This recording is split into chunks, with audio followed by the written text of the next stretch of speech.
Hier, j'ai recommencé à travailler un peu. Une chose que je vois de ma fenêtre, un champ de chaume jaune qu'on laboure.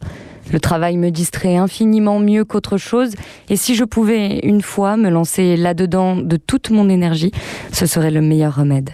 Je sous-signé, docteur en médecine, directeur de la maison de santé de Saint-Rémy, certifie que le nommé Van Gogh Vincent, âgé de 36 ans, natif de Hollande et actuellement domicilié à Arles, Bouches-du-Rhône, en traitement à l'hôpital de cette ville, a été atteint de manie aiguë avec hallucination de la vue et de l'ouïe qui l'ont porté à se mutiler en se coupant l'oreille. Aujourd'hui, il paraît revenu à la raison, mais il ne se sent pas la force et le courage de vivre en liberté et a demandé lui-même son admission dans la maison.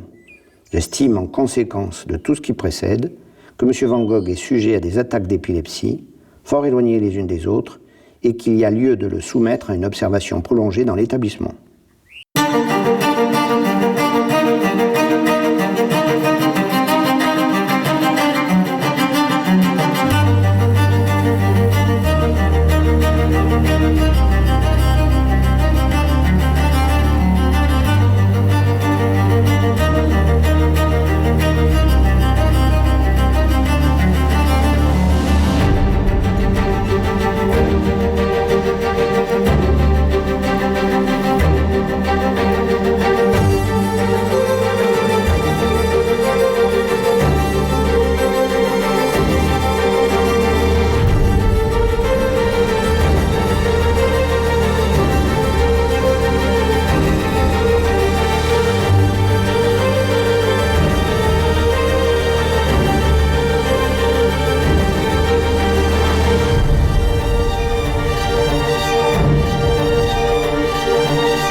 À travers les barreaux de la fenêtre de sa chambre, Vincent Van Gogh a peint cette vue une quinzaine de fois.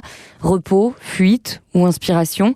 Qu'est-ce qu'est venu chercher Vincent Van Gogh à Saint-Rémy de Provence ? Banni d'Arles en mai 1889, il s'installe à la maison de santé de Saint-Paul dans un état déplorable. Van Gogh l'isolé, Vincent le confiné. Où puise-t-il l'énergie pendant cette année particulière, la dernière d'ailleurs de sa vie ? Quelles ressources insoupçonnées sont à l'œuvre alors qu'il est au plus mal ? La nature, les couleurs, la lumière des Alpilles ou ses habitants ? L'isolation a-t-elle sauvé son art ? Sa création frénétique soulagé sa douleur ? Qu'a-t-il vu et senti que nous ne voyons pas ? C'est un peu glauque, hein ? On va peut-être pas reparler confinement. C'est un confinement quand même qui aurait sauvé Van Gogh.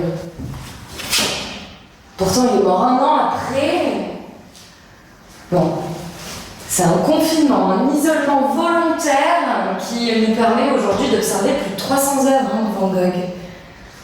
Bon, moi, pour démêler tout ça, je vais avoir besoin d'aide.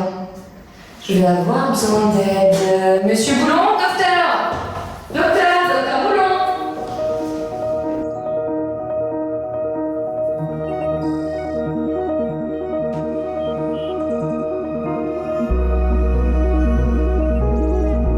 Docteur Boulon.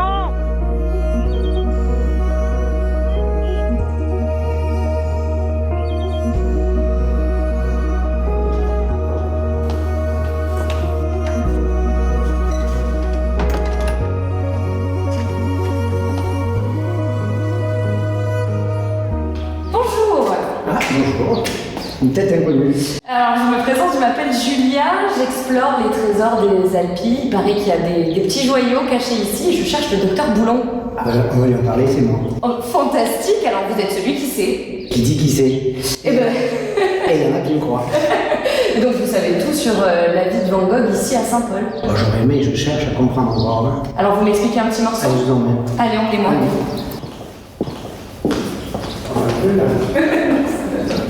On peut quand même rigoler.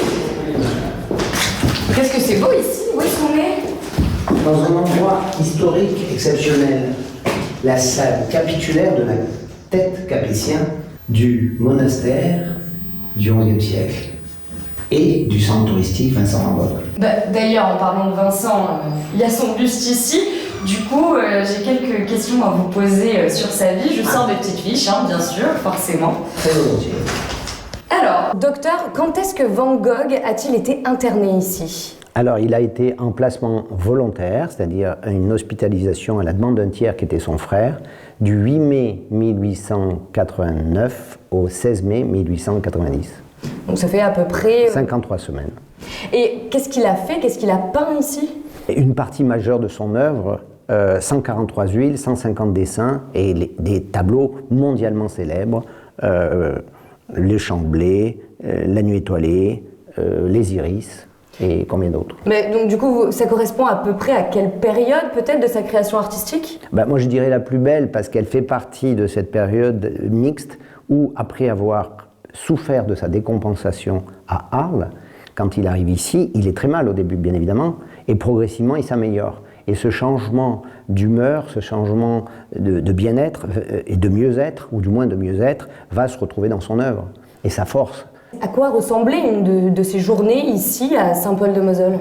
Il avait l'autorisation de créer dans sa chambre et de peindre à l'huile. Il faut imaginer ce que ça pouvait être dans le parc et dans tous les locaux de l'établissement. Et d'ailleurs, il n'avait pas qu'une chambre à lui, en fait. Il avait aussi un atelier, non, il me semble? Alors, à l'époque, on retrouve dans l'histoire qu'il y avait une trentaine de chambres de libre. Et bien évidemment, le docteur Perron a profité de cette opportunité pour lui en laisser une pour dormir, une autre pour peindre, une autre pour stocker ses tableaux et malheureusement la cellule qu'il a dû utiliser à plusieurs reprises quand il a été dans ses grandes crises. Et alors du coup, au bout d'un an d'observation, c'était quoi le diagnostic du docteur Perron à l'époque? Je pense que le diagnostic de la fin est celui du début, c'est-à-dire il reprend ce terme d'épilepsie larvée, d'hallucination et de troubles de l'humeur, avec en particulier 2 moments difficiles qu'il a traversés ici puisqu'il a présenté 2 tentatives de suicide. Mais alors du coup, aujourd'hui, rétrospectivement, de tout ce que vous savez, c'est quoi le vôtre de diagnostic, docteur? Ce que j'en pense, je ne l'ai jamais rencontré, c'est issu de lectures et puis de rencontres avec des psychiatres où j'ai animé des congrès et des débats. Et à la fin, on est 80% à penser qu'il avait d'une part une problématique psychopathologique, c'est-à-dire être un enfant de remplacement. Son frère aîné, mort-né, un jour pour jour. Il s'appelait lui aussi Vincent. Deuxièmement, une problématique familiale complexe, avec une mère moins aimante qu'il aurait pu l'espérer. Ce trouble de la personnalité où il avait un altruisme déréglé, il se rapprochait trop d'autrui, il en devenait étouffant, donc il se faisait rejeter, on le trouve dans toute sa biographie. Puis après, cette problématique de trouble de l'humeur, des hauts et des bas, que l'on appelle maintenant le trouble bipolaire, avec non pas une épilepsie larvée, mais probablement des crises d'épilepsie temporale. Et puis enfin, la période difficile de malnutrition. Arles, c'est absinthe, café, tabac. Donc cocktail détonnant. La mauvaise hygiène alimentaire. Alors ici, docteur, vous faites quelque chose de très particulier parce que vous répondez en fait à un espèce de rêve qu'avait le peintre Vincent Van Gogh, celui d'une coopérative d'artistes. Alors dans plusieurs lettres, on retrouve soit le terme de coopérative, de phalanstère ou d'association, c'est-à-dire le rêve de créer une association d'artistes dans le Midi. Il écrit ainsi en mars 88 à Théo, « Les artistes ne trouveront pas mieux que de se mettre ensemble, de donner leur tableau à l'association afin que le produit de vente garantissent la possibilité d'existence de ses membres. » Effectivement, créer ce rêve et une association qui s'appelle maintenant Valétudo avec sa particularité, c'est-à-dire qu'elle offre des soins autour de la création thérapeutique dans des locaux qui ont une force extraordinaire et que l'on appelle maintenant l'art-thérapie. Il y a un lieu ici, un atelier spécifique pour ces ateliers d'art-thérapie. Ben justement, l'atelier, il a été au début, en 1995, dans cette pièce. Okay. Et dorénavant, il est dans l'ancien réfectoire du bâtiment des femmes de l'asile. Du coup, vous pouvez m'y amener? On y va rarement, puisque seuls les artistes en création thérapeutique y vont, mais volontiers. Eh ben, je suis. C'est donc ici les ateliers secrets. Donc c'est ici que se déroulent les ateliers d'art-thérapie. Oh, tous ces tableaux! Secret, mais pas clandestin. Il est magnifique celui-ci. Je sais pas ce qu'on peut voir derrière le regard, mais... Il faudrait demander à l'auteur. Donc ici, à quoi servent ces ateliers? Qu'est-ce que c'est et qu'est-ce qu'on y fait? Il y a des courants d'art-thérapie, de création thérapeutique avec différents termes, mais pour être très simple, 2 objectifs. la revalorisation narcissique. Je pensais que je valais rien. Tout compte fait, je pars d'une feuille blanche. Je m'aperçois que je peux créer. Je m'aperçois que je peux exposer, que je peux vendre, que je peux voyager et que je peux être apprécié. Et deuxième objectif simple, la restitution du lien social. La dépression, principalement, isole les personnes. Là, on retrouve un groupe, des amitiés, des rencontres et puis des développements sociaux. On n'est ni fou ni inutile, on a du talent. Je pense qu'en chacun, il y a une réserve, ce qu'on appelle une ressource, et à chacun de la trouver des fois seul ou alors d'être accompagné. C'est l'art thérapeute, c'est la psychologue, c'est cet environnement et cette histoire. Donc ça s'inspire un petit peu du parcours de Van Gogh. Ici à Saint-Paul, il a peint beaucoup. Est-ce que c'est ça qui lui a permis d'aller mieux ? On peut penser que ce médecin et cette équipe de l'époque autour du docteur Perron, de sœur Épiphane et des religieuses ont été les précurseurs de l'art-thérapie. Parce qu'un patient qui se dit peintre, qui n'a jamais rien vendu de sa vie et qui a tous les soutiens et les tolérances et le respect de ses horaires, de son désordre pour créer, il fallait vraiment avoir une humanité, je dirais, exceptionnelle. Est-ce que c'est comme ça que le percevait le docteur Perron à l'époque ? C'est obligatoirement comme cela. On ne peut pas créer un projet sans compassion, sans empathie, sans respect, sans soutien. Ils avaient ça au fond d'eux. C'était des soignants, prenons les religieuses, elles dormaient parfois dans les dortoirs ou juste à côté, avec des malades agités qui n'avaient pas de traitement comme de nos jours. Il faut imaginer ce que ça pouvait être sans des valeurs et des passions exceptionnelles.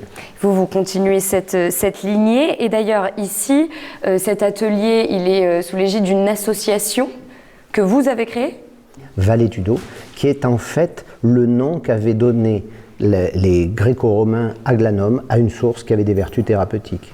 Valetudo, qui est aussi le nom d'une divinité, il me semble. C'est la déesse de la santé, en latin. Valetudinaire, ça vient d'ici.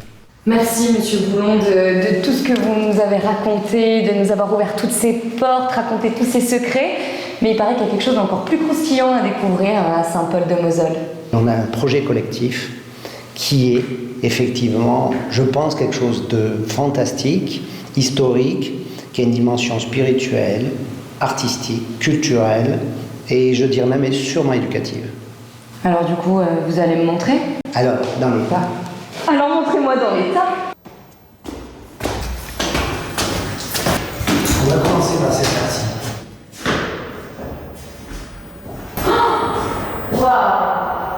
L'artiste est donc resté 53 semaines à Saint-Paul, ce monastère millénaire. Il a réalisé plus de 300 peintures et dessins. Derrière le monastère se trouve donc toute une partie de l'histoire de l'art et d'histoire de la thérapie. Si je suis toquée, tant pis. Je préfère ma folie à la sagesse des autres, disait Van Gogh. Aujourd'hui encore, la peinture thérapeutique reste au cœur des missions du docteur Boulon et de son association Valetudo. Mais Valetudo, c'est aussi le nom d'un autre trésor caché au pied des Alpilles, une source qui ne tarit jamais au cœur d'une ville romaine longtemps oubliée.